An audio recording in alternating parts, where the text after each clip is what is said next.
Le mystère de la piété repose dans l'incarnation de Dieu en Jésus de Nazareth. avuga ko ubwiru bw'ubumana bushingiye kuri Yesu yambaye umubiri. Donc la plus grande bénédiction que nous avons, Rero umugisha urenze indi dufite, c'est de connaître notre Créateur nukumenya umuremyi wacu et connaître le chemin par lequel nous pouvons l'atteindre. no kumenya inzira twamugeraho. Alléluia. Amen. Jésus est venu frayer ce chemin-là. Yesu yaje guca iyo nzira. C'est pourquoi il se dit, je suis le chemin, la vérité et la vie. Niyo mpamvu avuga ngo nije nzira n'ukuri n'ubugingo. Nul ne vient au Père que par moi. Na ujya kwa data atanyuze kuri jye. Dieu a dit dans Jérémie, Imana yavuze muri Yeremiya, personne ne peut s'approcher de moi par lui-même. nta wabasha kunyegera kubwe. Donc l'homme ne peut pas s'approcher de Dieu par lui-même. Rero umwana w'umuntu bwe ntabwo yabasha kwegera Imana. Mais comment est-ce que tu vas t'approcher de quelqu'un que tu ne vois pas?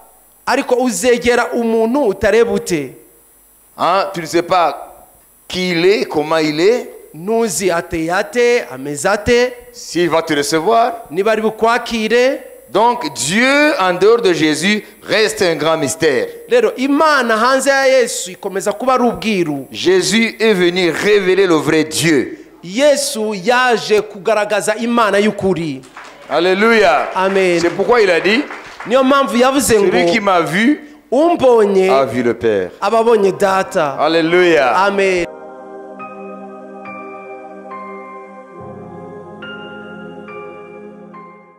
Prendre du temps pour chercher sa face, Gufata umwanya rero ushaka mu maso hayo c'est quelque chose de très précieux. ni ikintu cy'igiciro. Parce que Dieu lui-même a dit, Kubera ko Imana ubwayo yaravuze ngo cherchez-moi munshake et vous me trouverez. muzambona.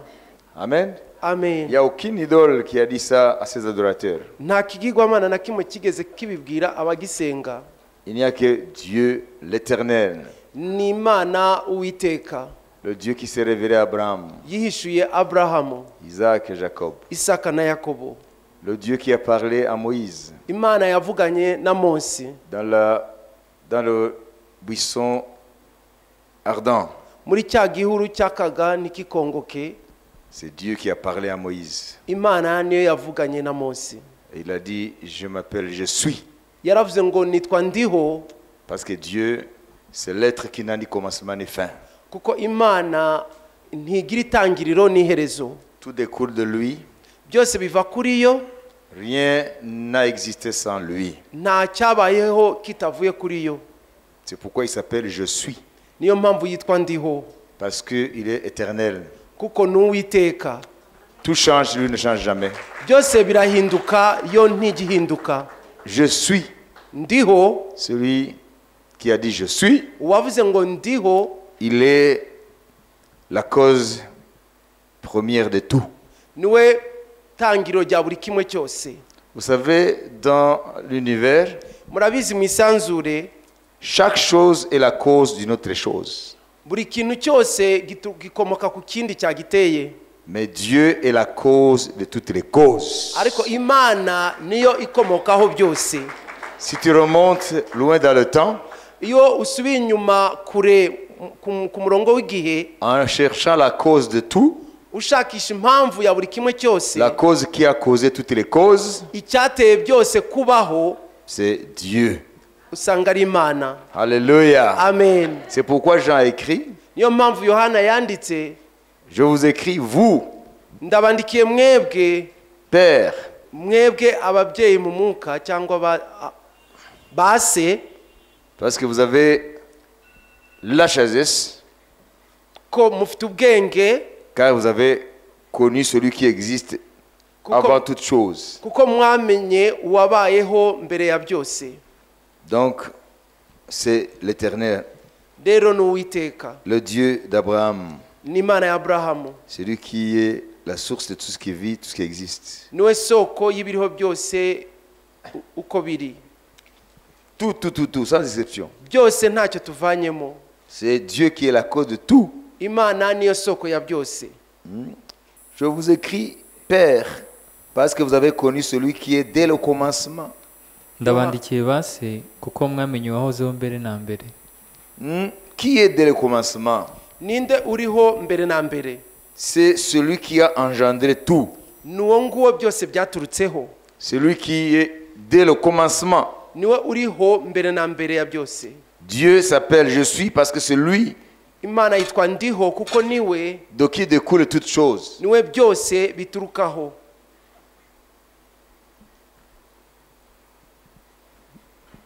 Alors ce Dieu qui s'est révélé à Moïse comme tel, rero iyo Mana yishuriye Mose muri ubwo buryo, c'est le Dieu de toute chair. ni Imana y'abanyamubiri bose.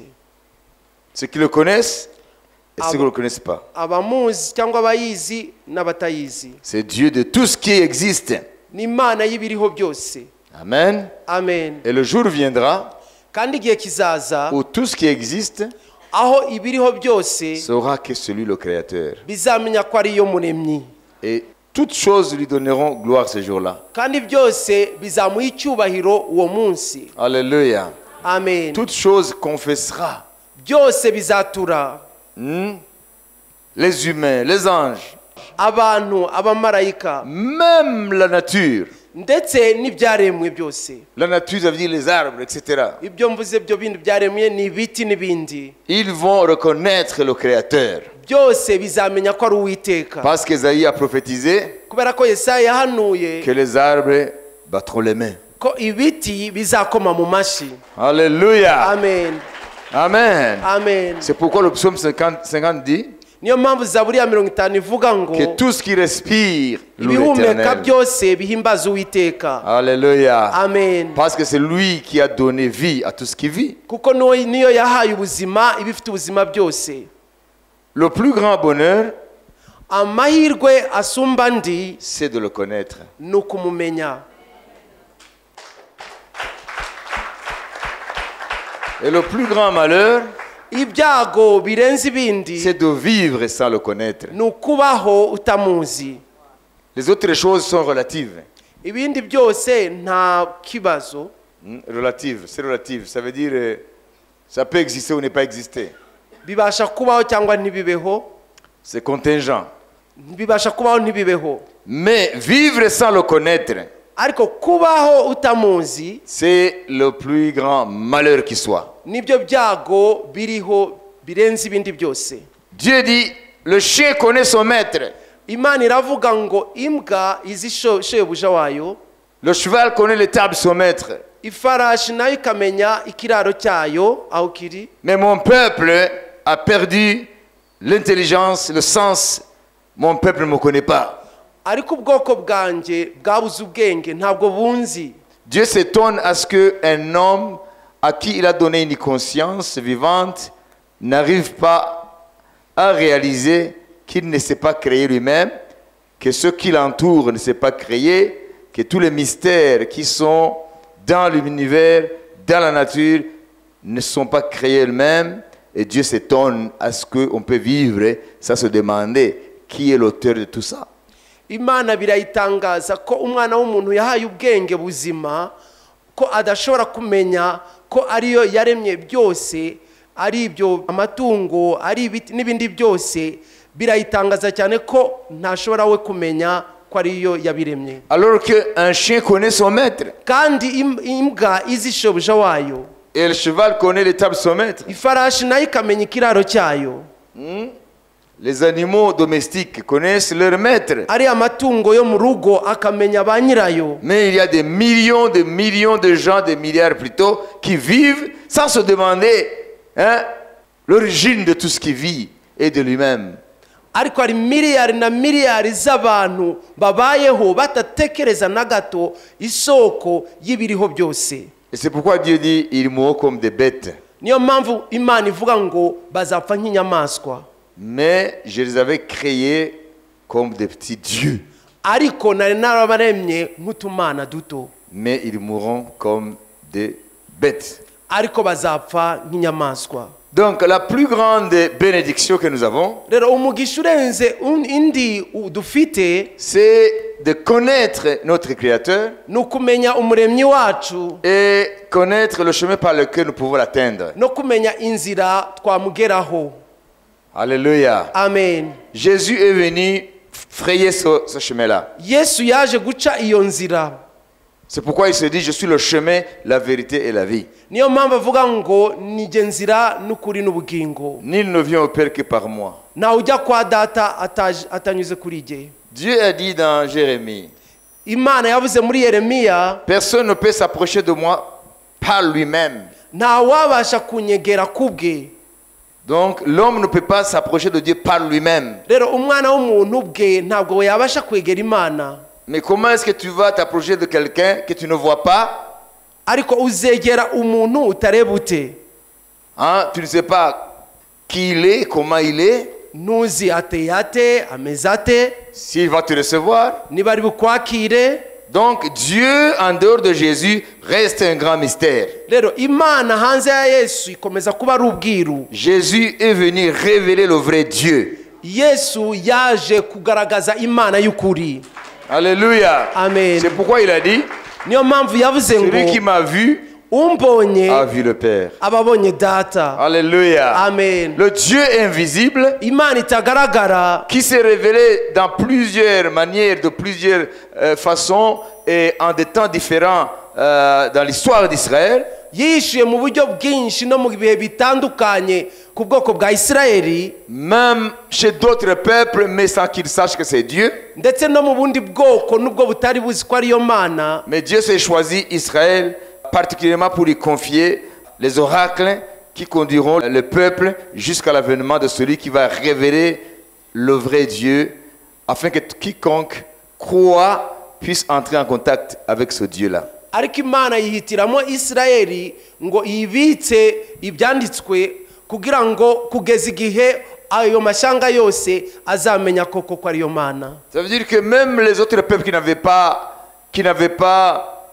reçu la loi de Dieu comme Israël, Nuba ngo nandi mashanga atari yarabonye amategeko nkuko Isirayeli yayabonye, même s'ils n'ont pas la loi de Dieu, nubwo nta rindi tegeko bari bafite ry'Imana, donc les peuples païens, ndavuga ari amashanga yose y'igipagani, Paul dit que Dieu a inscrit dans leur cœur Paulo avuga ko Imana yanditse mu mitima yabo son témoignage ubuhamya bwayo qu'il existe. ko iriho. Alléluia. Amen. Alléluia. Amen. Parce qu'il a mis dans chaque homme la pensée de l'éternité. Kubera ko yashize mu mutima wa buri muntu wese igitekerezo cy'iteka. Ça veut dire l'homme n'a pas de justification devant Dieu pour dire que moi j'ai cru que tout s'est fait par le hasard.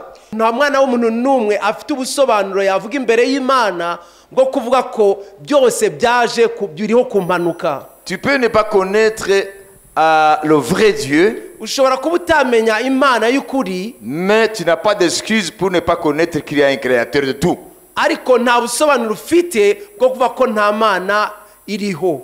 Amen. Amen. Parce que sa personne Kubera ko ubumana bwayo se voit à travers la création. bwigaragaza mu byo yaremye byose. En regardant la création, Iyo urebye ibyaremwe byose, la création porte sa signature. bifite ishusho y'Imana. Sa signature. Bifite, Ça veut dire la nature nous révèle qu'il y a un créateur. ibyaremwe byose iyo byitegereje bikumenyekanisha ko hari uwabiremye. La nature révèle la puissance éternelle de celui qui a créé. Ibyo byaremwe byose bigaragaza imbaraga zihoraho z'uwabiremye. Ses perfections invisibles.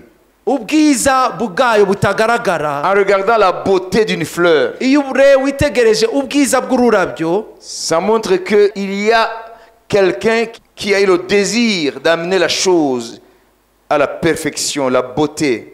bigaragaza ko hari umuntu hirya y'ubwo bwiza yagize uwo mutima cyangwa ubwo bushake bwo kugaragaza ubwo bwiza bw'ubwo rurabo. Ça veut dire dans la nature nous voyons la beauté. Nuba ngo mu byaremwe iyo twitegereje tubona ubwiza, Nous voyons des arbres qui sont magnifiques. tukabona ibiti byiza cyane. Regardons les montagnes, les vallées, tukabona imisozi y'ibibaya, des oiseaux de toutes sortes, inyoni z'ubwoko bwose différentes couleurs. z'amabara atandukanye. Il y a même des oiseaux qui semblent porter des cravates mieux que nous. Hari n'inyoni uzirebye ubona zambaye amakaravate nk'ayacu. Il y a même certains oiseaux qui ont, avant que même nous l'imaginions, qui ont eux-mêmes porté une belle coiffure. Hari n'inyoni nazo mbere yuko tunabigeraho twebwe zagize coiffure nziza, murabyumva. Mais c'est Dieu qui les a coiffés, c'est pas ces oiseaux-là. Imana niyo yazisokoje, ntabwo ari zo. Ça veut dire quand tu vois la diversité dans la création, rero iyo ubonye urwo rusobe ruri muri ibyo byaremwe, quand tu vois l'intelligence chez des plantes ou des animaux, ukabona ubwenge buri mu bimera cyangwa mu nyamaswa, paraît-il que les arbres conversent entre eux. ubanza ibiti biganira hagati yabyo, Parce qu'il y a des recherches qui ont été faites. kuko hari ubushakashatsi bwakozweho. Les animaux, inyamaswa comment ils connaissent l'affection, ils se donnent eux-mêmes l'affection. uko zishikirana hagati yazo zikundana. Comment une poule lutte pour ses poussins. ukuntu inkokokazi irwanirira imishwi yayo. Comment une lionne, ni gute intare y'ingore après avoir mis bas, imaze kubyara sort de la communauté ukuntu ihita iva mu zindi ntare zabanaga avec ses petits ikagenda n'abana bayo et va les cacher loin dans une grotte ikajya kubahisha kure mu gitare jusqu'au temps où c'est fixé par Dieu. kugeza igihe Imana yategetse ubwayo. Et après, elle va les ramener dans le groupe. noneho nyuma ikabona kuzigarura muri za ntare ngenzi zayo. Il y a tout un processus. hari ibintu byinshi bikorwa. Comment est-ce que certains viennent? ni gute impyisi zimwe na zimwe, Le mâle, ndavuga ingabo, le mâle va chasser, ikajya guhiga, laisse la femelle avec les petits. igasiga ingore n'abana. Quand il parvient à tuer, ce sont des prédateurs, hein, un plus faible que lui.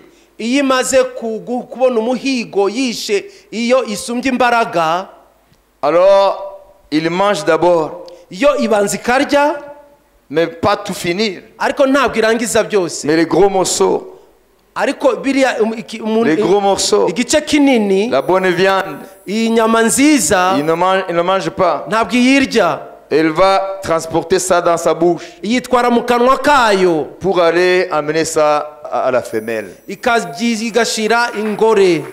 Qui lui a enseigné ça? ibyo ninde yabitoje?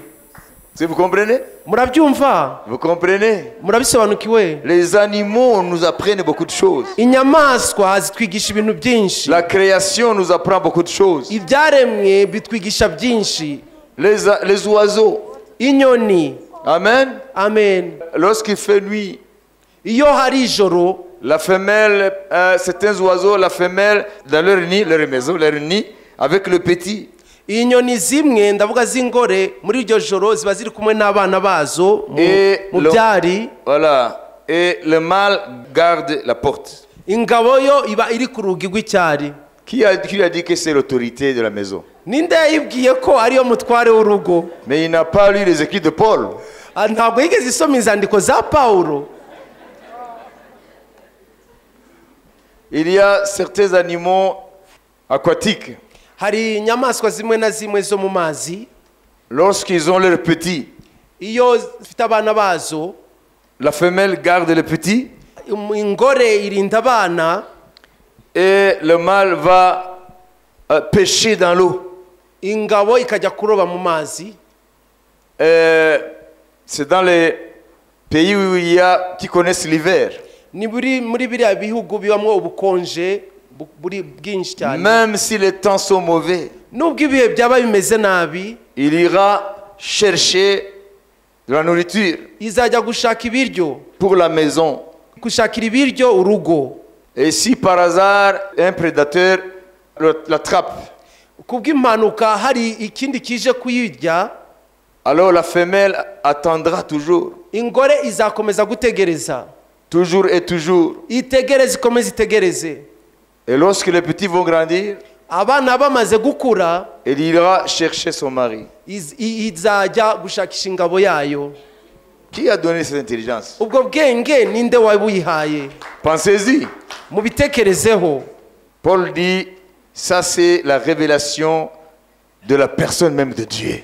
Pawulo aravuga ngo iryo ni ishurigwa La création révèle le Créateur. ko ibyaremwe bimenyekanisha uwabiremye. Alléluia. Amen. Alléluia. Amen. Alléluia. Amen. Qui a donné de l'intelligence aux éléphants? Ninde yahaye ubwenge inzovu? Parce que chez les éléphants, Kuko muri zira nyamaswa inzovu, c'est la matriarcale qui dirige. mu nzovu ingore nizo ziyobora umuryango. C'est elle qui dit maintenant changer de camp. Nizo zivuga ngo ubu ngubu rero harageze ko twimuka. Si elle ne décide pas, le camp ne bouge pas. Iyo idafashe icyemezo urugo rwose ntabwo rwimuka. C'est elle qui est la patronne du groupe. Niyo mutware w'urugo. Donc il y a beaucoup de choses dans tout cela Rero hari ibintu byinshi muri ibyo byose qui nous apprend. bitwigisha Les choses de la création ibyaremwe, nous apprennent bitwigisha qu'il y a un créateur. ko hari uwabiremye. Alléluia. Alléluia. Amen. Alléluia. Amen. Alléluia. Amen. Je terminerai en ceci. Reka nsozereze kuri iki. Lorsque les lions cherchent leur nourriture, Iyo intare z'ingabo zishakisha ibiryo byazo parce qu'ils sont carnassiers, kubera ko zirya inyama zo, lorsque le gibier n'est pas de grosse taille, iyo umuhigo atari inyamaswa nini, il y a seulement la lionne qui va attraper la proie. intare y'ingore niyo ijya gufata uwo muhigo. Mais lorsque c'est un gibier de grosse taille, Iyo umuhigo rero ari inyamaswa nini cyane, avec une grande taille, akaba ari nini cyane, disons un buffle, dufate imbogo, alors un seul lion ou une lionne ne suffit pas. rero intare imwe cyangwa intare y'ingore imwe ntabwo ibihagije. Alors si c'est un gibier d'une grande taille, les lions vont venir au moins tout un groupe. Iyo umuhigo ari inyamaswa nini cyane nk'iyo mbogo, intare rero ziza mu itsinda. Et ces lions vont encercler Izo ntare zikagota, ce gros gibier. zigagota iyo nyamaswa zigiye kwica. Et puis ils ont toute une stratégie. Rero zifite ubwenge bwinshi. Alors lorsqu'ils vont sauter sur le buffle, Mu gihe zigiye gusimbukira kuri iyo mbogo, il y en a un hari imwe qui ne va pas aller n'importe où. ntabwo ijya gufata hariho hose. Vous savez, la force se trouve là, hein, la crinière est ici. Murabizi ko imbaraga z'intare ziri ku mugara wayo hano mu gituza. Pendant que les autres attaquent, le dos attaque partout, Igihe izindi ziro zirafata aho zibonye hose, ils ont planifié en avance. zamaze gutegura mbere na mbere. Lorsque nous allons semer la panique, Igihe tuza kubanza gutera ubwoba ce iyo buffle nyamaswa, là, iyo mbogo, alors rero toi tu vas monter sur son dos. wowe urazi uyijya ku mugongo. Et toi tu vas prendre je sais pas où, hein, différentes parties. Wowe noneho urahita ufata ahantu hatandukanye Et nawe. toi tu vas aller à sa bouche Wowe uraza kujya rero ku kanwa kayo, et tu vas ouvrir ta gueule noneho wasamure akanwa kawe du côté des narines. aho mu mazuru yayo, Et tu vas boucher les narines. noneho ufungirana amazuru. Et nous allons maintenant l'attaquer. Hanyuma twebwe turuze kuyitera. Et vous allez croire que ce sont les autres là qui sont partout là-bas comme des fourmis, hein, qui sont arrivés à bout de cet animal-là. Mugatekereza ko ari ziriya zindi zagiye zifata ahandi hantu hatandukanye ko arizo zishe iyo nyamaswa. Mais c'est l'autre là qui est devant qui l'a asphyxié. Oya, ni ya yindi yagiye ku mazuru yayibujije umwuka irapfa. Et vous voyez le gros gibier tomber par terre. Ukabona ya mbogo iguye hasi. Et c'est la fête au village qui commence. Noneho umunsi mukuru ugatangira muri izo ntare. Vous voyez, à chaque créature, Cyaremwe cyose Dieu a donné des moyens de survie. Imana yagihaye uburyo bwo kwirwanaho ngo kibeho. Alléluia. Amen. Dieu a créé Hari ibyo yaremye Imana, ce qu'il avait planifié ibyo yarateganije dans sa pensée. mu bitekerezo byayo. En créant l'homme, Dieu a pensé. Mu kurema umuntu Imana yabitekerejeho. Il n'y a rien de hasard. Nta kintu na kimwe cy'impanuka. Tout a été conçu par lui. byose byakozwe nayo avec un but. bifite intego. Alors l'homme, rero umuntu c'est lui qui a des problèmes. niwe ufite ibibazo. C'est à l'homme qu'il a donné une conscience umuntu niwe wenyine yahaye ubwenge pour qu'il puisse entrer en contact avec lui. kugira ashobore gusabana nayo. Il n'y a aucune autre créature qui a l'esprit. nta kindi cyaremwe gifite umwuka. C'est l'homme. ni umwana w'umuntu. Il lui a donné son esprit. yamuhaye umwuka wayo. Et il est devenu une âme vivante. ahinduka ubugingo buzima. Mais il vit comme une bête. ariko yibereyeho nk'inyamaswa. Il ne pense pas. Ne ntatekereza. se demande pas. ntiyibwira. C'est tous ces mystères. ubwo bwiru bwose C'est venu comment? bwaje gute? Quel est le sens de la vie? impamvu yo kubaho ni iyihe? Et quelle est sa finalité? indunduro yayo ni iyihe? Donc Dieu nous a donné suffisamment de facultés pour pouvoir entrer dans ces questions-là.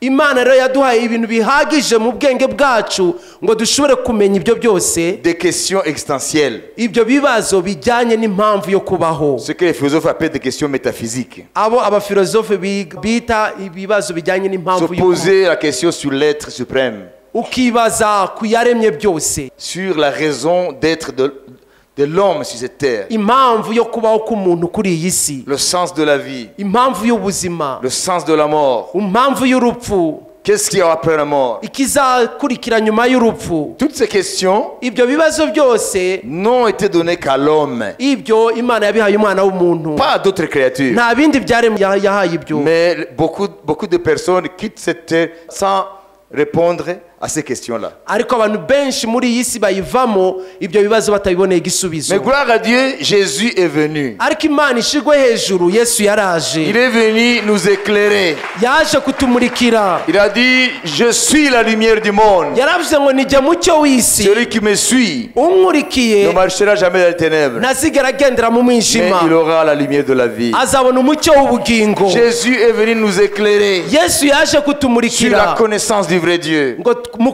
ku bwenge bwo kumenya imana y'ukuri et comment entrer en contact avec lui. n'ukuntu twasabana nayo. La religion ne peut jamais t'amener auprès de Dieu. idini nta na gato ntiryakugeza na gato ku kumenya imana. Ce n'est que anesthésier ta conscience. itera ikinya umutimanama wawe gusa. Code moral ne peut jamais t'amener auprès de Dieu. imico myiza ntabwo yakuzana ku mana. Des beaux principes ne peuvent jamais t'amener auprès de Dieu. amahame meza ameze gute y'ubuzima wagenderaho ntiyakuzana ku mana. Il n'y a que Jésus ni yesu wenyine qui ouvre le chemin niwe ukingura inzira dans la présence de Dieu. aho imana iri.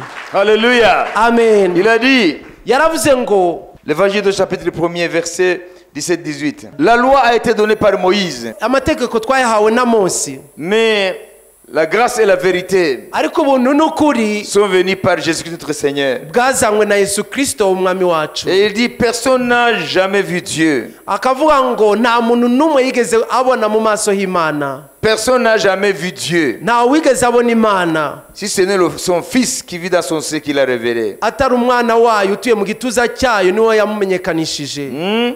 Personne n'a jamais vu Dieu.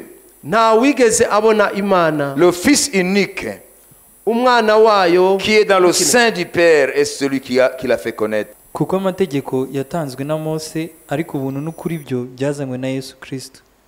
uhereye kera kose nta muntu wigeze kubona imana, ahubwo umwana w'ikinege uri mu gituza cya se niwe wayimenyekanishije. amen. Amen. amen. Sans Jésus, tu ne peux pas connaître véritablement Dieu. nta yesu ntiwamenya by'ukuri imana nzima. C'est Jésus lui-même qui le dit. yesu ubwe niwe ubivuga. Alléluia. amen. Il est l'unique chemin niwe nzira yonyine qui nous amène dans la présence du vrai Dieu. itugeza mu kubaho kw'imana y'ukuri. Non seulement ça, ntabwo ari ibyo gusa, il est venu aussi lever le voile derrière beaucoup de mystères. kandi yaje no gukura igitwikirizo kubwira ubwo mu buryo bwinshi. Maintenant, nous pouvons connaître Satan, ubu dushobora kumenya satani ce qu'il est, icyo ari cyo, ce qu'il fait, icyo yabaye yahoze ari, ses desseins. n'imigambi ye. Donc Jésus est venu lever le voile rero yesu yaje kuvanaho igitwikirizo pour que nous puissions voir ce qui était invisible. kugira ngo tubashe kubona biriya bitagaragara. Qui faisait que les hommes haïssent Dieu? ni iki cyatumaga abantu banga imana, Qui faisait que les hommes sacrifient aux idoles? abantu bagatambira ibigirwamana? Qui faisait que les hommes puissent couper un arbre et tailler, sculpter un Dieu? ni iki cyatumaga abantu baca igiti bakakibazamo ikigirwamana? Qui faisait que les hommes coulent l'or et ils fabriquent un Dieu? ni iki cyatumaga abantu bacuraga zahabu bagayicuragamo ikigirwamana?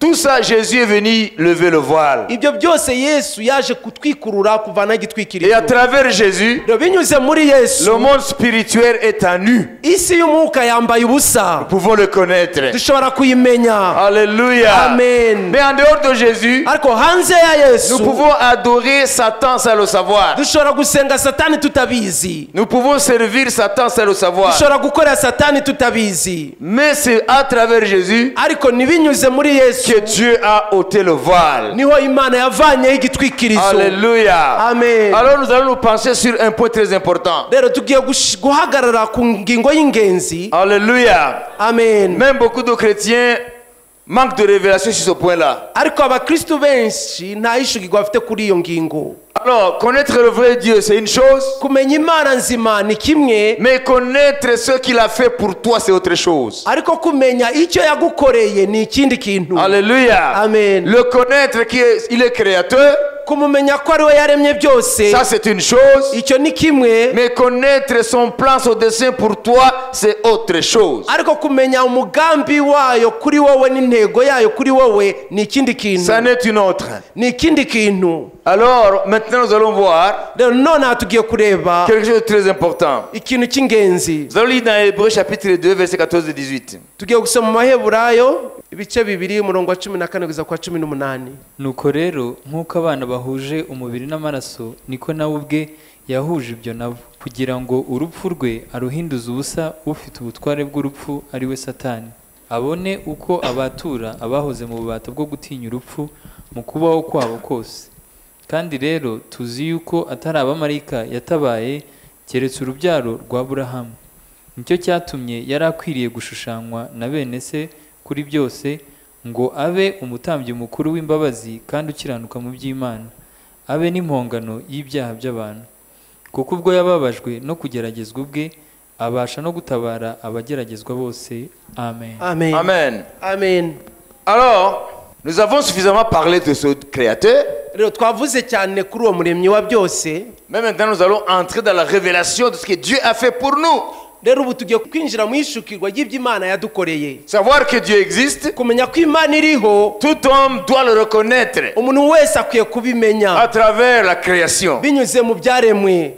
Avoir la loi, c'est une chose, kugira amategeko ni ikintu kimwe, mais avoir l'esprit de la loi, c'est une autre. ariko kugira umwuka w'amategeko ni ikindi kintu. Donc, le Dieu créateur, rero Imana yaremye byose, il a mis en exécution yashize mu bikorwa tout un processus graduel de révélation.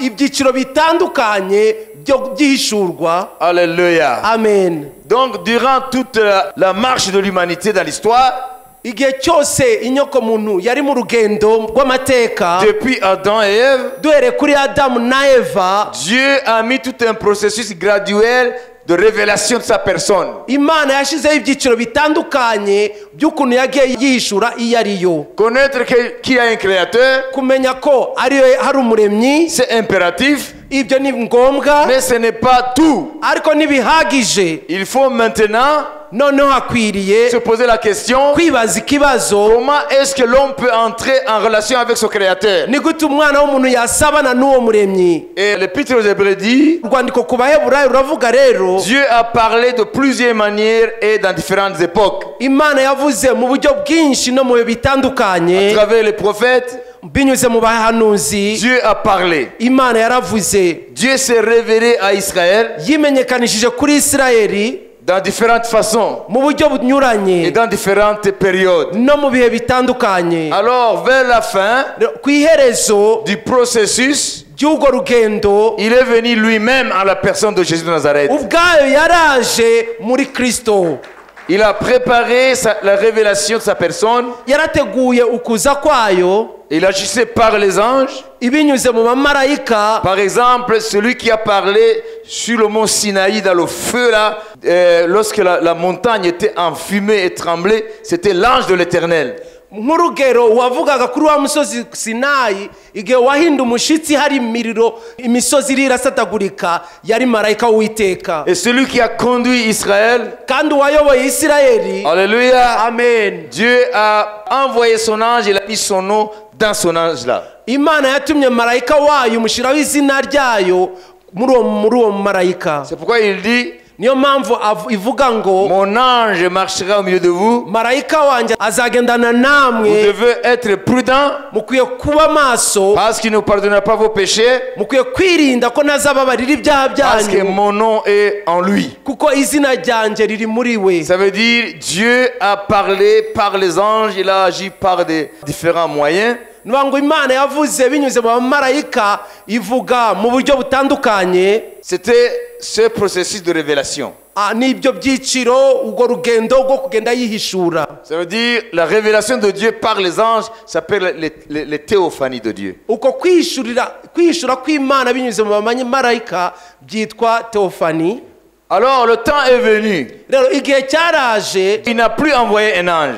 ntiyongeye gutuma marayika. Dieu lui-même a pris forme humaine Imana ubwayo yambara ishusho y'umuntu en la personne de Jésus de Nazareth. muri Yesu Kristo w'i Nazareti. Il est né comme un bébé, avuka nk'uruhinja, mais il était toujours le grand Dieu là. ariko yari ya Mana ikomeye. Alléluia. Amen. C'est pourquoi Jésus dit, niyo mpamvu Yesu avuga ngo voyez que le Père est en moi et je suis dans le Père. mwizere ko data ari muri jye nanjye ndi muri Et les data. œuvres que vous voyez que je fais, n'imirimo mubona ndi gukora c'est mon Père qui est en moi qui les fait. ni data uri muri jye ari kuyikora. Ça veut dire Jésus et Dieu forment un.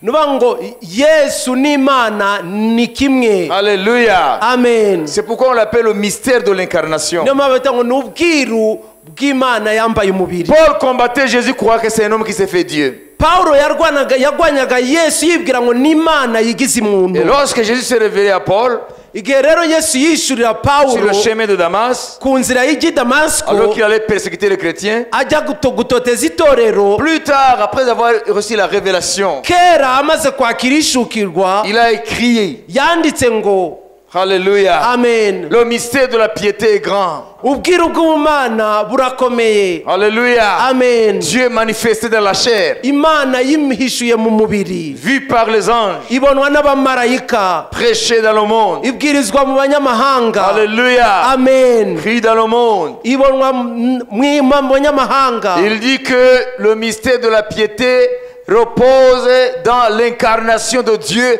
en Jésus de Nazareth. avuga ko ubwiru bw'ubumana bushingiye kuri Yesu yambaye umubiri. Mais pourquoi est-ce que Jésus n'est pas venu en tant que Dieu, kubera ko Yesu ataje nk'Imana, sans passer par l'incarnation? atarinze kunyura mu kwambara uyu mubiri? Oui, vous direz, mais personne ne pourrait supporter sa gloire. muravuga ngo koko nta muntu yari gushobora kuhangara ubwiza bwe. Ça c'est vrai. uko ni ukuri, Mais il y a une autre raison. ariko hari iyindi mpamvu. Alléluia. Amen. Si Dieu descend lui-même, Imana yimanukiye ubwayo, tous nous sommes foudroyés. twese twahita dupfa. Amen. Amen. Alléluia. Amen. Il a dit à Moïse, personne ne peut voir ma face et vivre. yabwiye Mose ngo ntawabasha kundeba mu maso ngo abeho. Ça c'est l'une des raisons. iyo ni imwe mu mpamvu. Mais la raison des raisons, ariko impamvu y'impamvu, c'est ça que Satan ne veut pas que nous sachions. icyo nicyo Satani adashaka ko tumenya. Jésus a pris notre humanité. Yesu yafashe ubumuntu bwacu, Jésus est venu dans notre condition humaine. yaje mu mubiri wacu, Il s'est fait homme à 100% à part le péché. yigize umuntu 100% uretse icyaha. Pourquoi est-ce qu'il a pris ton corps? kubera ko yambaye umubiri wawe, Pourquoi est-ce qu'il est devenu homme comme toi? kubera ko yabaye umuntu nkawe. Nous venons de le lire. turangije kubivuga. C'est pour qu'il puisse mourir comme nous. ni ukugira ngo abashe gupfa nkatwe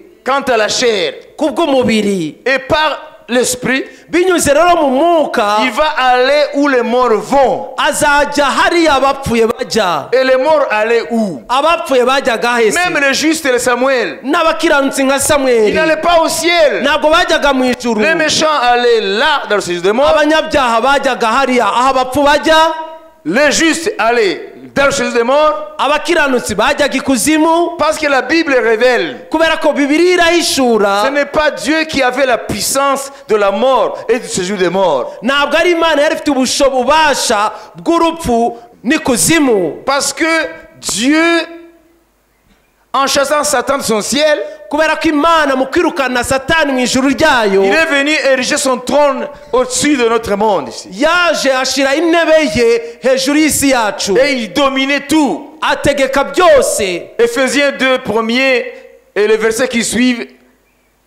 Abanyefesi igice cya 2 umurongo wa mbere n'indi mirongo Vous ikurikira, étiez morts par vos offenses, mwari mupfuye kubera ibicumuro en byanyu, marchant selon le train de ce monde, mugenda nk'uko isi igenda, en obéissant au prince de la puissance de l'air, mwumvira umutwaro utegeka iki kirere, l'esprit qui agit maintenant dans les fils de la rébellion. umwuka ukorera mu bana bagomera Uwiteka. Donc Dieu était au ciel, Rero Imana yari mu ijuru il se révélait aux hommes ikishurira abantu de différentes manières, mu buryo butandukanye, par l'action des anges, binyuze mu bamarayika, par les prophètes, binyuze mu bahanuzi, amen, amen, par sa parole. binyuze mu ijambo ryayo. Mais Satan restait maître de la mort et du séjour des morts. Ariko Satani yakomeza kuba umutware w'urupfu n'ikuzimu. Depuis que Adam a péché, Kuva Adamu acumura, Satan s'est approprié la destinée des hommes. Satani yigaruriye abantu.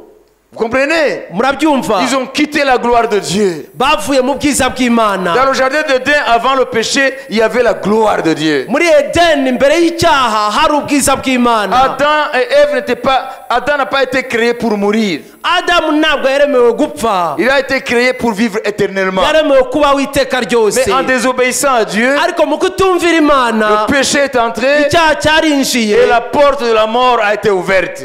hanyuma urugi rw'urupfu rurakinguka, Et les hommes ont commencé à mourir abantu batangira gupfa physiquement, mu buryo bw'umubiri même spirituellement. ndetse no mu mwuka. Alors tout le monde allait dans le séjour des morts. Rero bose bajyaga ikuzimu. Vous comprenez? Murabyumva? Alors comment aller dans le séjour des morts? Rero ni gute wajya mu ikuzimu? Il a fallu que Dieu lui-même s'incarne dans l'homme. Byasabye ko Imana ubwayo yambara umubiri, Et il va mourir comme une victime propitiatoire pour nos péchés. none ijya gupfa ipfira ibicumuro byacu. Et la raison majeure, c'est qu'il voulait mourir comme nous mourons, passer par où les morts passent et aller chez les morts. Rero impamvu nuko yagombaga gupfa nk'uko dupfa, ikanyura muri urwo rupfu ikajya ikuzimu mu C'est ce que bapfuye. Pierre révèle aussi. Nibyo Petero amenyekanisha Il a nawe, été mis à mort quant à la chair, yishwe kubw'umubiri mais rendu vivant quant à l'esprit. ahindurwa muzima kubw'umwuka. Et c'est par cet esprit-là, Ni kubw'uwo mwuka rero, c'est par cet esprit ni kubw'uwo mwuka rero qu'il est allé chez les morts. yagiye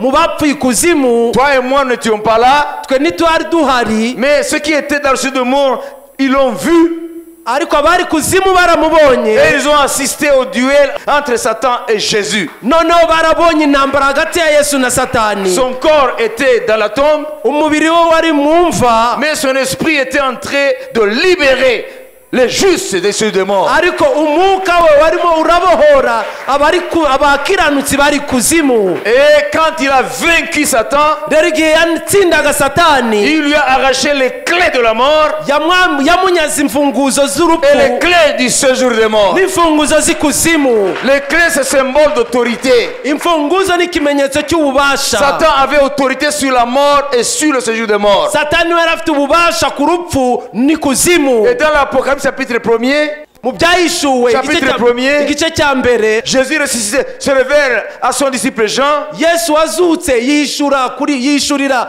intumwa ya Yohana dans l'île de Patmos, mu kirwa Patimosi, où il était banni par les Romains, aho yari yajugunyweyo n'Abaroma hein, comme punition, nk'igihano, comme prison.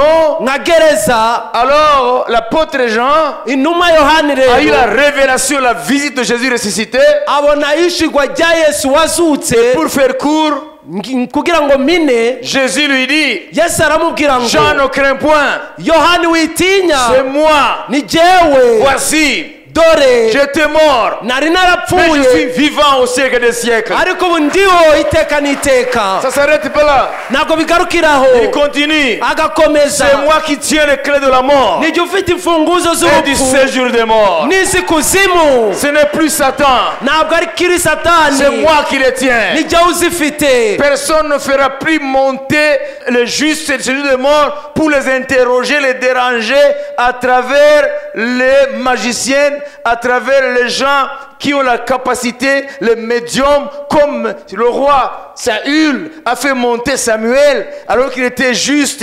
Personne ne peut plus le faire parce que moi, Jésus, j'ai arraché à Satan les clés du séjour des morts. ntawe uzongera kuzamura avana ikuzimu abakiranutsi kuko ari jye mfite imfunguzo z'ikuzimu n'urupfu C'est moi qui retiens Jean. nijye uzifite C'est yohana ça la bonne nouvelle. iyo niyo nkuru nziza C'est ça la bonne iyo nouvelle. niyo nkuru nziza Ce n'est plus Satan qui tient les clés de la mort. ntabwo ari satani ugifite imfunguzo z'urupfu Ce n'est plus lui qui tient les clés de mort. ntabwo ari we ugifite imfunguzo z'ikuzimu C'est Jésus-Christ. ni yesu kirisito Et vous allez me dire, hanyuma murambaza ngo mais nous mourrons quand même physiquement. tuzapfa n'ubundi mu mubiri Il faut comprendre une chose. mukwiye gusobanukirwa ikintu Il y a kimwe deux sortes de morts. hari impfu zo mu buryo Il bubiri y a la mort physique, hari urupfu rw'umubiri par laquelle passent tous les humains. aho abanyamubiri bose banyura Mais en sortant du corps, ariko iyo uvuye mu mubiri celui qui a Jésus, ufite yesu il ne transite plus par ce jeu de mort. ntabwo aba akinyura Il ikuzimu va direct au paradis. agenda ako kanya muri paradizo Parce que c'est Jésus qui commande. kuko yesu niwe utegeka Celui qui commande la mort niwe utegeka et qui urupfu commande le juge de mort. agategeka n'ikuzimu Mais le point central du message n'est pas encore arrivé. rero ingingo y'ingenzi umutima w'ubutumwa The heart of the message, umutima w'ubutumwa c'est ce qu'on a dit. nibyo twavuze Alléluia. amen Que par sa mort, il s'est rendu semblable à eux, aux hommes. yigize nk'umuntu Amen. amen Alléluia. Amen. Il a participé lui-même à l'humanité, au sang et à la chair. yigize nk'umuntu agira inyama n'amaraso Quand on dit afin que, ça veut dire il y a un but. niba ngo hari intego Afin que par la mort, kugira ngo binyuze mu rupfu par la mort, c'est 14. Par la umurongo wa mort, 14 il anéantit. Je vais insister sur le mot anéanti. ndaca akarongo Par la k'iryo mort, il jambo. anéantit celui qui a la puissance de la mort, c'est-à-dire le diable. umurongo wa 14 nuko rero nk'abana bahuje umubiri n'amaraso niko ubwo nawe yahuje ibyo nabo kugira ngo urupfu rwe aruhinduze ubusa ufite ubutware bw'urupfu ari we satani Par Amen. la mort, binyuze mu rupfu il anéantit. ahindura ubusa Afin que par la mort, binyuze mu rupfu amen, amen il anéantit celui qui a la puissance de la mort, c'est-à-dire le diable. ahindura ubusa ufite ubutware bw'urupfu ari we Ça satani veut dire quoi? bishatse kuvuga iki Par sa mort, kubw'urupfu rwe il a anéanti celui qui avait la puissance de la mort, yahinduye c'est-à-dire ubusa Satan. yahinduye ubusa urari ufite ubutware bw'urupfu nuvuga ngo satani Mais le mot anéanti, iryo jambo guhindura ubusa en grec c'est katargeo. mu kigiriki ni ijambo katergeo C'est ce qui a été utilisé ici dans le texte original. niryo ryakoreshejwe hano mu nzandiko z'umwimerere nuvuga mu kigiriki Ça veut dire par sa mort, nuvuga ngo binyuze mu rupfu rwe il katargeo le diable. yakatergeo satani Ça veut dire quoi? bishatse kuvuga iki Katargeo veut dire réduire à l'impuissance. nuvuga ngo bishatse kuvuga ngo ni uguhindura ubusa Katargeo veut dire katergeo bishatse kuvuga ngo rendre inopérant. ni ukutuma ikintu kitongera gukora Katargeo veut dire bishatse kuvuga ngo lui enlever toute efficience. ni ukumwambura ubushobozi bwe bwose Katargeo veut dire bishatse kuvuga ngo détruire la force de quelqu'un. gusenya imbaraga z'umuntu zose Katargeo veut dire katergo bishatse kuvuga ngo enlever à quelqu'un le droit d'agir. kwambura umuntu ubushobozi bwo kugira icyo akora cyose Si une autorité dans un domaine quelconque est démise de sa fonction, ni mu gihe umutware mu gace runaka yambuwe ububasha bwe ça doit passer par le journal officiel, bikwiye kunyura selon igazeti ya leta l'ordre des fonctions qu'il occupait. bijyanye n'umurimo yakoraga bigomba kunyuzwa mu igazeti ya leta Parce que l'État, par le journal officiel, porte à la connaissance de tout le monde que cette chose-là est vraie et doit être respectée comme telle. kubera ko leta binyuze mu igazeti yayo ayimenyesha abantu bose bakwiye kumenya ko ibyo bintu ari ukuri kandi ari uko bikwiye gufatwa. Et si toi tu n'es pas au courant, Rero mu gihe wowe waba utabizi en disant moi je n'ai pas lu ça, je n'ai pas le journal officiel, je n'ai pas l'argent pour acheter, uvuga ngo sinabisomye, sinasomye igazete, sinayiguze, c'est pourquoi j'ai enfreint la loi. niyo mpamvu narenze ku itegeko. Cet homme-là, je le croyais toujours en fonction. Uyu mugabo narinzi ko akiri mu nshingano. Avant, c'était à lui qu'on remettait ses fonds de l'État. Mbere niwe twagezaho amafaranga ya leta, Mais moi, je ne savais pas. Il est venu maintes fois, je lui ai donné.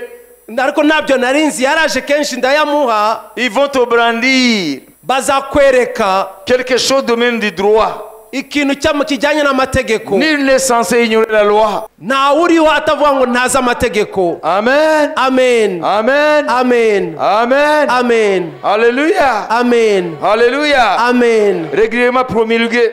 Ça veut dire que le journal officiel est censé être lu à tout le peuple. Bisobanura ko igazeti ya leta ko yasomewe abaturage bose.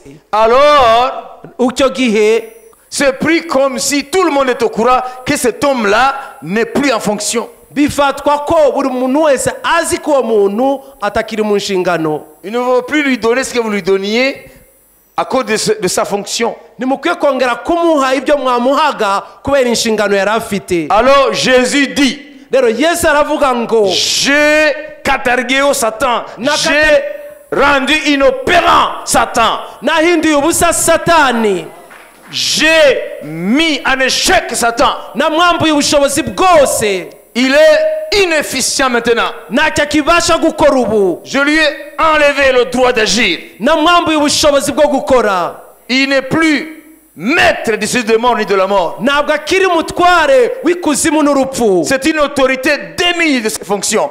Ni umutware wavanywe mu nshingano ze. Ça veut dire quoi spirituellement? Bishatse kuvuga iki mu mwuka? Ça veut dire que la bonne nouvelle est là il y a 2000 ans. Nuvuga ngo ubutumwa bwiza hashize imyaka 2000. Mais les gens meurent en étant toujours esclaves de cette autorité déchue. Ariko abantu bakomeza gupfa bakiri imbata z'abo batware bambuye ubutware bwabo. Et c'est dans le séjour des morts Rero ni kuzimu qu'ils apprennent niho bahita bamenya que normalement Satan c'est une autorité qui usurpe le droit d'agir alors qu'il a été katargeo. ikuzimu niho bamenyera ko Satani ari umutware wariganije ubutware kugira ngo yibe abantu kandi yaratsinzwe yarabwambuwe. Par la mort de Jésus, Binyuze mu rupfu rwa Yesu, Dieu a repris l'autorité sur la mort et sur Jésus des morts. Satani ntabwo agifite ubutware ku rupfu n'ikuzimu. Ça veut dire quoi? Bishatse kuvuga iki? Ça veut dire que nous qui sommes informés, Ko twebwe tumaze kubimenya. ça c'est le journal officiel du ciel. Iyi ni igazeti ya leta yo mu ijuru. Ça c'est le journal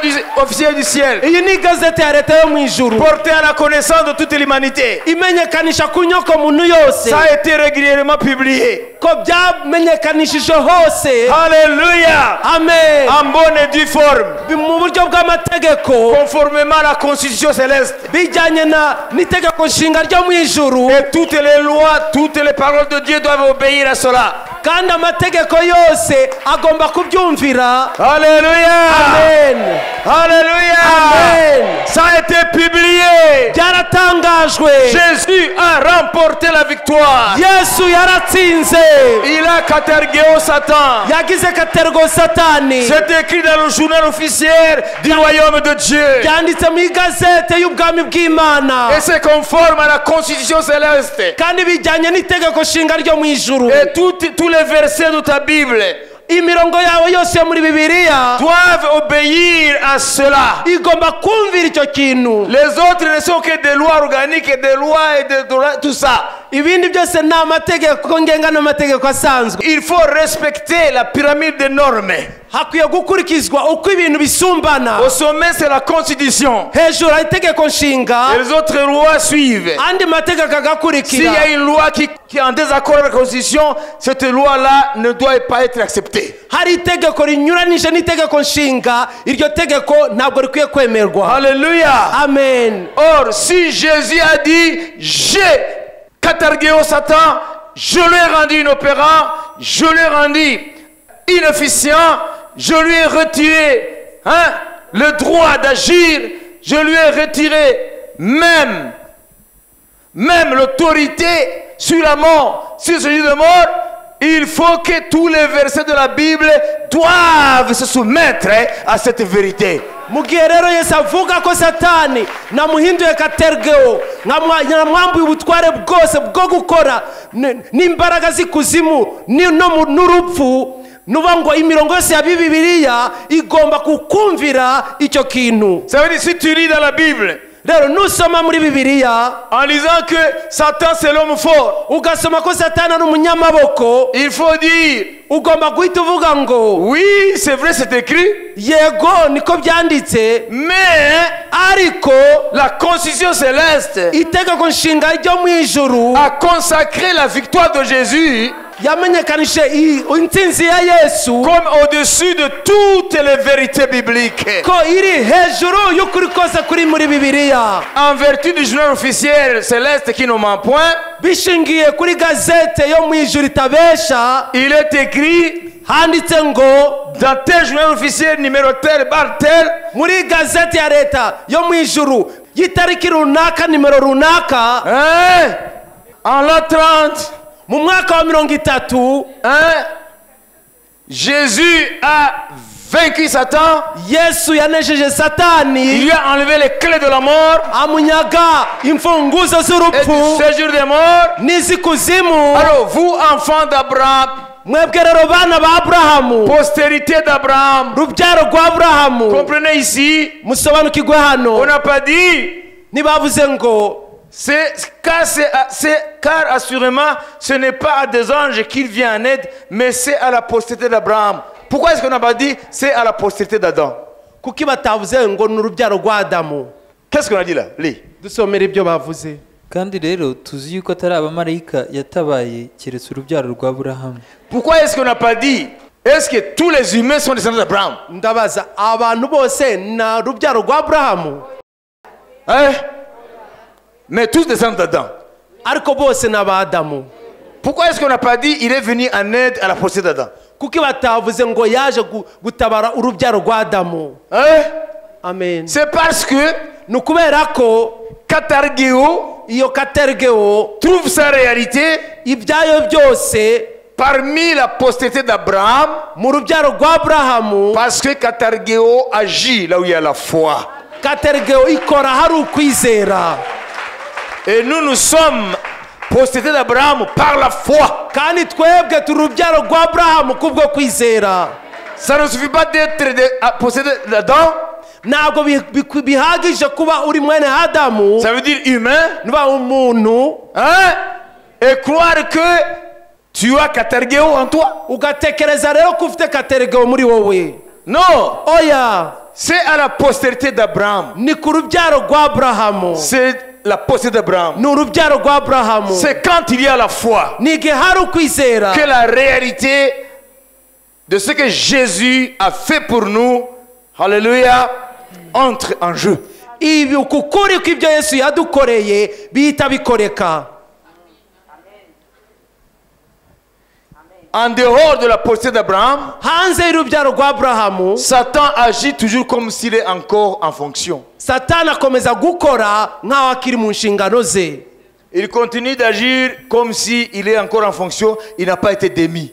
Akomeza gukora nk'aho akiri mu nshingano ze atigeze azivanwamo, À cause de l'ignorance kubera kutamenya des gens qui n'ont pas lu le journal officiel. ko abantu batigeze basoma igazeti ya leta yo mu ijuru, Ça veut dire la Bible. ariyo Bibiliya. Alléluia. Amen. Je vais terminer en vous disant, Reka nsoze mbabwira, voilà pourquoi dore impamvu rero les sorciers peuvent venir et te nuire. abapfumu bashobora kuza bakakugirira nabi Aussi longtemps que tu es uniquement descendant d'Adam, igihe cyose uri mwene Adamu ou la gusa postérité d'Adam. cyangwa urubyaro rwa Adamu gusa. Les sorciers peuvent te nuire. Abapfumu bashobora kukugirira Ils nabi, peuvent te tuer. bashobora kukwica, Ils peuvent te détruire. bashobora kukwica, Parce que Jésus dit, kubera ko Yesu aravuga ngo il l'a fait pour ceux qui vont croire. yabikoreye abazizera bose, La postérité d'Abraham. urubyaro rwa Aburahamu. C'est ceux qui croient Ni abizera comme Abraham a cru. nk'uko Aburahamu yizeye. Voilà pourquoi beaucoup de gens disent, Niyo mpamvu abantu benshi bavuga ngo mais moi je suis chrétien. ngo ugenda umukristo, Mais hein, Les sorciers font ceci. abapfumu abarozi Hein? Les démons m'attaquent. abadayimoni barantera. Hein? Vous avez déjà entendu ça? Mwigeze mwumva ibyo bintu? Hein? C'est Sibyo? qu'ils n'ont pas compris. Ntabwo basobanukiwe. Si Jésus Niba Yesu a rendu inopérant Satan, yahinduye ubusa Satani et il l'a fait. kandi yarabikoze, Si Jésus niba Yesu a mis Satan hors d'état de nuire et d'agir, Satani yaramwambuye ubushobozi, si Satan n'est plus efficient dans sa puissance, niba Satani nta mbaraga agifite zo gukora, si Jésus a détruit sa puissance, akaba yarasenye imbaraga ze, les clés c'est le symbole de pouvoir imfunguzo n'ikimenyetso et cy'ububasha d'autorité. n'ubutware, Ça veut dire la liberté d'agir pleinement et légalement. nuba ni umudendezo wo gukora mu mudendezo no mu mategeko. Ça veut dire quoi? Bivuga iki? Ça veut dire lorsque nous croyons en ce que l'évangile dit, Iyo twizeye ibyo ubutumwa bwiza nous buvuga, comprenons que nous avons affaire à quelqu'un qui a été destitué. duhita dusobanuka ko turi imbere y'umuntu yavuye avanywe mu nshingano Il ze, n'a plus la légalité de nous nuire. nta bubasha gifite bwo kutugirira nabi, Il n'est plus en fonction. ntabwo akiri mu mirimo ye, Il n'a plus les clés. ntabwo agifite imfunguzo, Parce qu'il est venu délivrer la postérité d'Abraham. Ce personne-là, Satan les maintenait dans l'esclavage à cause de la crainte de la mort. kubera ko yaje kubatura urubyaro rwa Aburahamu, abo ngabo bari bakiri mu bubata bwe kubera gutinya urupfu. Ça veut dire, si tu ne connais pas ce que Jésus dit, Nuba ngo iyo utazi icyo Yesu ari kuvuga, tu continueras dans la crainte de la mort. uzakomeza kugenda utinya urupfu, Et la crainte de la mort, kandi gutinya urupfu, c'est l'arme fatale de Satan. ubwoba bw'urupfu niyo ntwaro Satani akoresha mu kwica Jésus abantu. a détruit la mort. Yesu yanesheje urupfu, Et il a mis en évidence la vie et l'immortalité par l'évangile. ayishura kudapfa binyuze mu butumwa bwiza. C'est ce que Paul dit à Timothée. Nibyo Pawulo abwira Timoteyo. Jésus a vaincu la mort. Yesu yatsinze urupfu, Non seulement ça, il a détruit la mort. si ibyo gusa yaruhinduye ubusa. Katergeo. Katergeo. Alléluia. Amen. Et il a mis en évidence. Hanyuma ayishura, Il a révélé la amenyekanisha vie éternelle ubugingo buhoraho et l'immortalité. no kudapfa. Par quoi? Binyuze muki? Par l'évangile. Kubw'ubutumwa bwiza. Par l'évangile. Binyuze mu butumwa bwiza. Alléluia. Amen. Par la promulgation de la loi de la part de l'autorité suprême, Dieu le Père. Mu gutangaza, binyuze mu gutangaza itegeko ry'ubutware buruta ubundi, ari we Data wo mu ijuru. Lorsque Jésus est ressuscité, Igihe Yesu azuka, et après 40 jours, nyuma y'iminsi 40, il est allé chez le Père. yazamutse kwa Il est allé Data, au ciel. ajya mu ijuru. Et après 10 jours depuis l'ascension, le Saint-Esprit a été envoyé. Iminsi 10 nyuma yo kuzamuka kwe, umwuka wera aroherezwa. Le Saint-Esprit est ici pour confirmer que Jésus-Christ réellement, il a vaincu la mort et il a détruit la mort et il a aussi enlevé les clés de la mort et du séjour de mort de la main de Satan. Aujourd'hui, nous devons être libres. Aujourd'hui, nous ne devons plus vivre dans la peur. Aujourd'hui, nous avons la victoire. Aujourd'hui, nous sommes libérés. Nous sommes la postérité d'Abraham. Ça a été promulgué. Ça a été promulgué par l'autorité suprême. Le Dieu le Père, il a attesté. Alléluia. Je termine en vous disant, Reka nsoze mbabwira, c'est ce qu'il écrit aussi dans Romains 1. nibyo byanditswe no mu Baroma igice cya mbere. Jésus-Christ. Yesu Kristo, Écoutez. mwumve. Alléluia. Amen. Alléluia. Amen. Alléluia. Amen. Oh, Alléluia. Amen. Alléluia. Amen. Déclaré fils de Dieu avec puissance. kandi werekanywe n'ubushobozi ko ari umwana w'Imana mu buryo bw'umwuka wera, bigahamanywa no kuzuka kwe, niwe Yesu Kristo umwami wacu. Amen. Amen. Donc sa résurrection d'entre les morts, Rero kuzuka kwe mu bapfuye, c'est la déclaration de Dieu le Père nukumenyekanisha biturutse kuri Data que cet homme-là, ko uwo mugabo c'est mon fils. ni umwana wanjye. déclaré avec puissance. yabimenyekanije mu mbaraga. Alléluia. Amen. Il a été déclaré fils de Dieu yamenyekanije ko ari umwana w'Imana par la puissance de Saint-Esprit mu mbaraga z'umwuka wera, en ressuscitant d'entre les morts. mu kumuzura mu bapfuye. La résurrection de Jésus, Kuzuka kwa Yesu c'est une attestation ni ikimenyetso, irréversible ni ikimenyetso kidasubirwaho que Dieu ko Imana a confirmé que yahamije Jésus ko Yesu de Nazareth, w'i c'est lui Nazareti le Messie, niwe c'est lui Mesiya, le Christ. ari niwe Kristo. Alors aujourd'hui, Rero uyu munsi pourquoi avez-vous peur des démons? kubera ko mutinya abadayimoni? Vous n'avez pas compris? Nimwabyumvise? Satan, il avait les clés de la mort. Satani yari afite imfunguzo z'urupfu, Il ne les a plus. ntabwo akizifite. Il avait les clés de mort. Yari afite imfunguzo z'ikuzimu, Il ne les a plus. ntabwo akizifite. Mais pour ceux qui n'ont pas cru à la bonne nouvelle, Ariko kuri abo batizeye ubutumwa bwiza, il reste une autorité sur eux. akomeza kuba ari umutware ubategeka. Comme l'autorité là qui a été démise de ses fonctions, là où on ne le sait pas encore, il peut venir et vous réclamer ce que vous réclamez avant.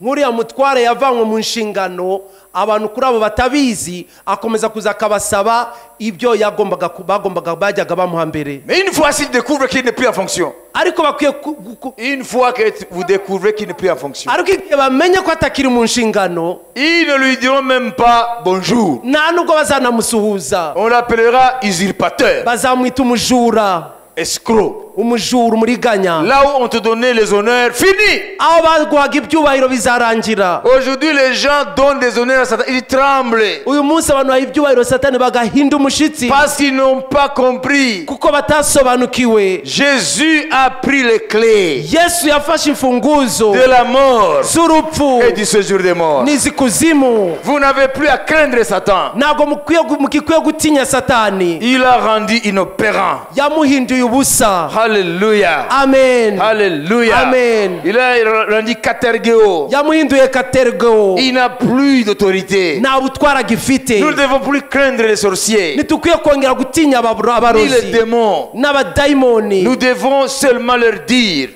Icyo tukwiye kubabwira ni iki: d'aller lire bajye gusoma le journal officiel. igazete ya leta. Alléluia. Amen. Alléluia. Amen. Toi, tu viens me réclamer de l'argent, Wowe uje viens- kunsaba amafaranga, mais tu n'as plus l'autorité en fonction. ariko ntabwo ukiri mu nshingano. Alors tu sors du tiroir, Noneho ugasohora ukavana mu kabati le journal officiel igazete ya leta, où on a publié qu'il n'est plus en fonction. aho batangaje ko atakiri mu Mais nshingano. toi, Satan, Wowe Satani, toi, wowe sorcier, wa murozi we, toi, marabout, wowe wa mupfumu we, toi, occulte, wowe wa mupfumu we, mais tu viens chez moi me faire peur. uje hano kuntera ubwoba. Alors tu sors maintenant le journal officiel. Noneho ukavanamo ya gazete. Hébreu, Abaheburayo gika cya kabiri. igice cya kabiri. Hébreu, Abaheburayo chapitre 2, igice cya kabiri verset 14. umurongo wa 14. Lis, Soma. il t'a rendu catargéo. Yaguhinduye ubusa, Tu n'as plus l'autorité. nta butware ugifite. Va tromper ceux qui sont dans l'ignorance. Genda ushuke bariya bari mu bujiji Va batabizi. tromper ceux qui sont dans les ténèbres. Genda ushuke bariya bari mu mwijima. Nous savons. Twe turabizi, Ça a été régulièrement publié byaratangajwe ku mugaragaro en bonne et due forme. mu mategeko. Alors, s'il voit que tu sais, Mu gihe abonye rero ko wabimenye, tu ne sauras pas par quel chemin il va fuir. ntabwo azongera, ahubwo azahunga. Jésus a vaincu. Yesu yaratsinze. Il faut publier cette bonne nouvelle. Ukwiye kutangaza iyo nkuru nziza. Satan n'a plus les clés. Satani ntabwo agifite imfunguzo, Il n'a aucun droit sur ma vie. nta butware agifite ku buzima bwanjye. Aucun sorcier ne peut me faire trembler. Nta murozi n'umwe agomba kumindisha umushitsi, Parce que je sais kubera ko nzi que le dominateur des ténèbres, ko umutware w'umwijima on lui a repris l'autorité. bamwambuye ubutware. Satan agit là, on ne connaît pas la vérité. Satani akorera muri ariya batazi ukuri. Amen. Amen. Alors, en lisant ça, Rero umaze gusoma ibi, est-ce que vraiment il y a lieu de voir peur des sorciers? wumva hakiri impamvu yo gutinya abarozi Ou les démons? cyangwa abadayimoni? Hein? Mais Satan n'a plus les clés. satani nta mfunguzo agifite Ni de la mort, ni celui des morts. zaba iz'urupfu n'izikuzimu. Alors je dois craindre qui? none nzatinya nde? Parce que la Bible nous a dit. kuko Bibiliya yatubwiye ngo Il nous maintenait dans la servitude. yadukomeza mu buretwa Par crainte de la mort. kubwo gutinya urupfu. Alors, si tu n'amènes pas une poule de couleur blanche, rero nutazanira inkoko y'ibara ry'umweru, hein? Si tu n'amènes pas une chèvre, hein? nutanzanira ihene y'iri bara, Toi wowe et ta femme n'umugore wawe et tes enfants, n'abana bawe vous n'avez pas 2 jours. nta minsi ibiri musigaje. Vous allez faire tout ce qu'il demande. uzakora ibyo asaba byose Parce qu'on a peur de la mort. kubera ko dufite ubwoba bw'urupfu. Amen. Amen. Mais si la mort a été vaincue, ariko niba urupfu rwaratsinzwe, Satan n'a plus d'armes satani nta ntwara agifite pour nous faire peur. kugira ngo adutere ubwoba. Alors croyez à la bonne nouvelle, rero mwizere ubutumwa bwiza, propagez la bonne nouvelle. mwamamaze mukurize ubutumwa bwiza. Les sorciers agissent là où cette bonne nouvelle n'est pas crue. abarozi bakora hari ubwo butumwa bwiza butizerwa. Ne donnez pas du poids à Satan. ariko nimuhe uburemere satani. Croissez dans la connaissance du Seigneur Jésus. mukure mu kumenya umwami Yesu Kristo.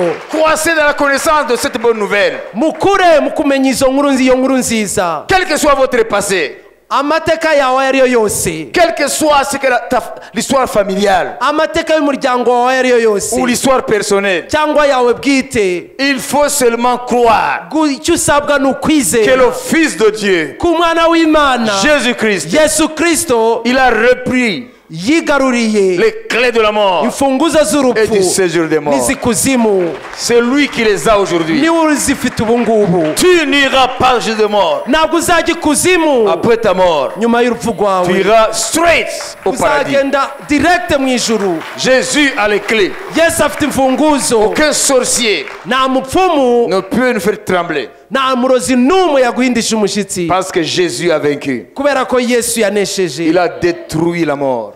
yahinduye ubusa urupfu. Il a rendu Satan inopérant. satani amwambura ubushobozi bwo gukora. Il opère là où on ne connaît pas ce que Jésus a fait. akora aho abantu batazi ibyo Yesu yakoze. Mais pour la postérité d'Abraham, ariko ku rubyaro rwa Aburahamu, Satan est katargéo, il est inopérant. satani yahinduye ubusa, ntabwo akora.